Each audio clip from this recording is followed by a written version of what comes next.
Boa noite, oitavo ano. Nós vamos continuar falando da independência na América, tá? Nós estamos falando da independência da América não portuguesa, nós estamos falando da independência da América espanhola, né? A Espanha perde o seu poder. Nós fizemos um esqueminha aula passada, eu coloquei no quadro, hoje a gente vai por aqui mesmo, depois a gente segue nova aula expondo isso no quadro. Então, pensando no México, eles queriam pouca coisa no México. Preste atenção. Qual que era a reivindicação dos nativos que estavam no México? Tá?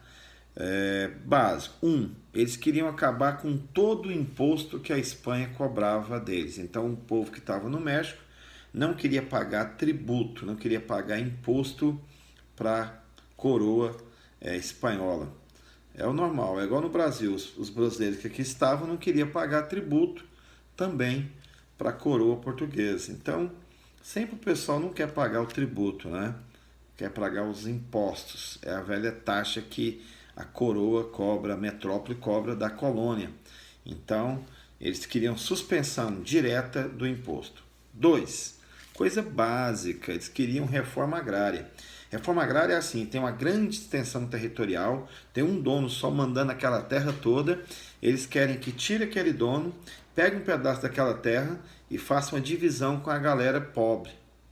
Então o grande fazendeiro, que vamos chamar de latifundiário, o dono da terra, aquela grande terra que ele herdou também, no caso da Espanha ele não comprou, ele herdou da coroa portuguesa, aquele então dono daquela propriedade danada, gigante, deveria deixar a sua terra e dar essa terra ao governo, ou vender essa terra ao governo, e o governo, ou devolver essa terra ao governo, e o governo dividiria em porções pequenas para a população pobre. Então, coisa básica: deixar de ter imposto.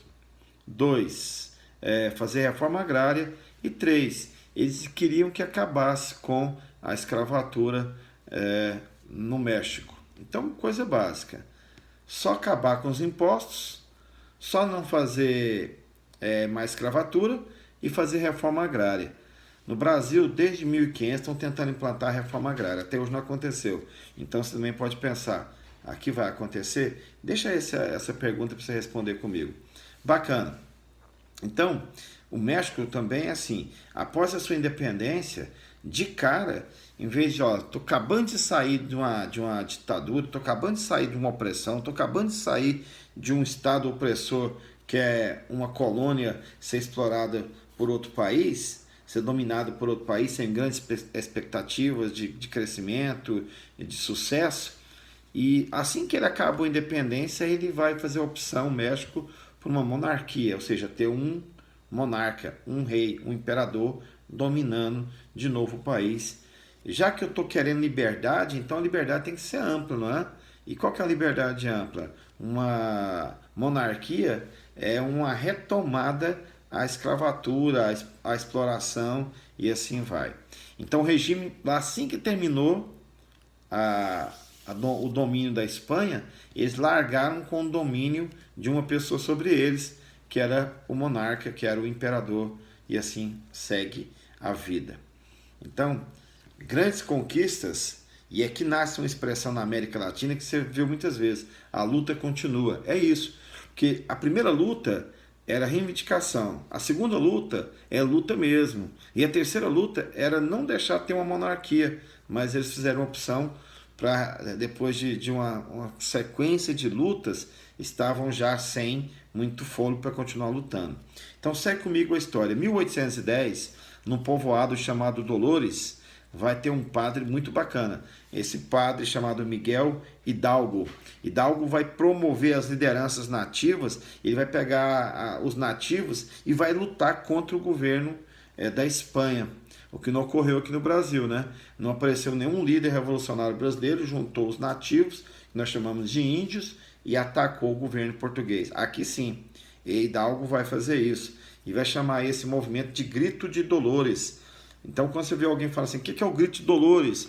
É a tentativa do povo mexicano de se libertar da Espanha, e isso vai custar um alto preço, né? O grito pela liberdade. Ninguém grita pela liberdade sem derramamento de sangue, sem luta. Essa era a ideia de Hidalgo. Então, o grito de liberdade implica isso. Para ter fim dos impostos, reforma agrária, fim da escravatura, tem que ter o grito de liberdade, tem que ter embate. Bacana? O nosso povo não está muito acostumado com isso, a gente fica meio pasmo, né? Nossa, os mexicanos então pediram um grito de liberdade. Nós temos o grito do Ipiranga. A nossa liberdade foi mais básica. O cara pegou um acordo, fez um acordo, assinou, e é mais fácil do que derramamento de sangue, né? Para que brigar? Para que matar pessoas, né? A gente tem que fazer acordos com chaves. Em 1815, preste atenção, em 1813, essas lutas todas, nós falamos para você, depois de 3 anos de luta, o povo se autodeclarou independente da Espanha. Só que 2 anos depois, os líderes foram mortos e o movimento perdeu força. Você pode falar, então não valeu nada, né? Se o movimento perdeu força, os líderes foram mortos, aí nasce novamente, lembra a expressão? A luta continua. E eles então se organizaram em 1821, através de uma liderança que nós vamos chamar crioula, e vão proclamar de novo, vão lutar de novo e vão conseguir proclamar então a independência do México. Detalhe, quem vai dirigir o México é uma elite, que nós chamamos de crioulos, tá? Era o grupo mais elitizado, os ricos, e então, volta comigo, o apelo popular, quando começou a guerra, Hidalgo não foi para o fim dos impostos, o fim da escravatura, fazer reforma agrária, dar terra a quem não tinha terra? Sim, essa era a ideia inicial. Essa era a ideia inicial, era o ponto de partida. Mas, mais uma vez, já te falei muitas vezes isso, vou falar de novo, toda vez que se faz uma reforma, uma revolução, sempre o pobre que ajuda a revolução, depois ele pouco usufrui da liderança dessa revolução. Então, os apelos populares foram esquecidos. Por que foram esquecidos? Porque quem tomou e quem conseguiu proclamar a independência foi a liderança mexicana, chamada de crioulo, de um grupo elitizado. Então, os apelos populares são esquecidos. Então, 1821 a 1823, o México, então, como disse no início, vai ter a liderança de um imperador. Então, o México agora vai ser liderado por um imperador. Olha, professor, não estão pedindo para liberdade? Sim, o apelo foi esquecido. Não estavam acabando de brigar porque tinham alguém fazendo opressão sobre eles? Sim, mas elegeram um imperador. Detalhe, volta a expressão de novo, a luta continua. Então conseguiram e ficaram satisfeitos, entre aspas, com a liderança crioula, assumindo então a Espanha e tendo independência. Agora, tudo bem, estamos sendo oprimidos, os pobres pensaram, mas pelo menos somos oprimidos pelo próprio povo mexicano. Deixamos de ser oprimidos pela Espanha. Ok? Não, eles não estavam satisfeitos com esse tipo de leitura. Essa leitura não satisfaz ninguém. Eles não estavam satisfeitos.